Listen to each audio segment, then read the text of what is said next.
Hello বন্ধুরা, রত্না লাইফস্টাইলের আরেকটি ভ্লগে তোমাদের সকলকে স্বাগত জানাচ্ছি। আশা করি তোমরা সকলে সুস্থ আছো, ভালো আছো। আজকের ভ্লগটা একটু অন্যরকম নিয়ে এসেছি। আজকে সন্ধেবেলায় একটু বেরিয়েছিলাম ঠাকুর দর্শন করব বলে।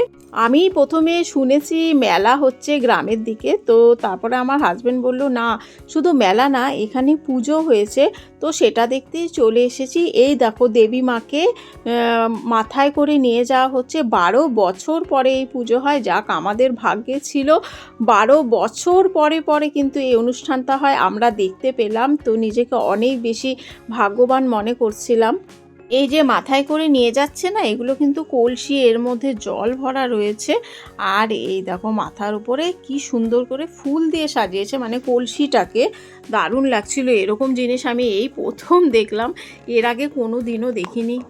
আর সবাই দেখো কি সুন্দর সেজেছে, শাড়ি পরেছে, বেশ ভালো লাগছিল। আমি তো আমার মেয়ের সাথে এখানে অনেকক্ষণ দাঁড়িয়েছিলাম, হানির বাবাও দাঁড়িয়েছিল, ভালো লাগছিল দেখতে। তো ওই দেখো, দেবী মাকে দেখা যাচ্ছে। এখানে দেবী মার পুজো হয়েছে। আমার মনে হলো যতদূর মা পার্বতীর পুজো হয়েছে, আর এইখানে মন্দির সাজানো হয়েছে। তো এখানে আমরা আসি মাঝে সাঝে। আর এই দেখো, এখানে মুখোশ পরে সেজেছে, এরা কিন্তু মানুষ সব সেজেছে। তো এখানে দাঁড়িয়ে দাঁড়িয়ে ভিডিও করছিলাম, কারণ আমার মেয়ে খুব আনন্দ পাচ্ছিল দেখে। আর ভিডিওটা আমি ভয়েস ওভার করে কেন করলাম বলো তো, প্রচণ্ড পরিমাণে ঢাক বাজছিল, ওদের ঢাক তাশা এই সমস্ত বাজছিল, যে এত আওয়াজ হচ্ছিল না, যে যদি আমি ভয়েস ওভার না করি তাহলে হবে না। আর এই দেখো, আমি চলে এসেছি এক দিদির রুমে গিয়েছিলাম, তো সেখান থেকে আমি ভিডিওটা করেছি। ওপর থেকে ভিডিওটা করলে না দেখতে বেশি ভালো লাগে বন্ধুরা, সম্পূর্ণটা একদম ভালোভাবে ফুটে ওঠে। তো তোমাদেরকে দেখাচ্ছি, তোমরা দেখতে থাকো।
তো এখানে অনেকক্ষণ সময় কাটালাম, অনেকক্ষণ ধরে প্রোগ্রামটা দেখলাম, অনুষ্ঠানটা দেখলাম, বেশ ভালো লাগছিল। ওদের জিনিস একটু অন্যরকম, আমাদের মতো না।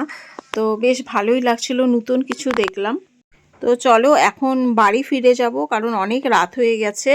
তো হানির বাবা একটু দোকানে গিয়েছিল, কিছু জিনিসপত্র কিনেছে, তো নিয়ে চলে এসেছে। এখন ফিরে যাচ্ছি বন্ধুরা। তোমাদের কেমন লাগলো ভিডিওটা, কারণ তোমাদের নতুন কিছু দেখালাম। আর নতুন কিছু দেখাতে পারলে না নিজের মনেও প্রচণ্ড আনন্দ হয়। তো চলো এখন ফিরে যাব, কারণ এখন এতটাই পরিমাণে এখানে ভিড় হয়ে যাচ্ছে না, পরে না এই জায়গাটা পুরো আটকে যাবে, এতটাই ভিড়ে। তো হানির বাবা বলছিল তাড়াতাড়ি চলো। তো চলো বন্ধুরা ফিরে যাচ্ছি। ভিডিওটা ভালো লাগলে অবশ্যই লাইক, সাবস্ক্রাইব, কমেন্টস করে আমার পাশে থেকো। আবার দেখা হবে নেক্সট ব্লগে। তোমরা সকলে সুস্থ থেকো আর ভালো থেকো। টাটা।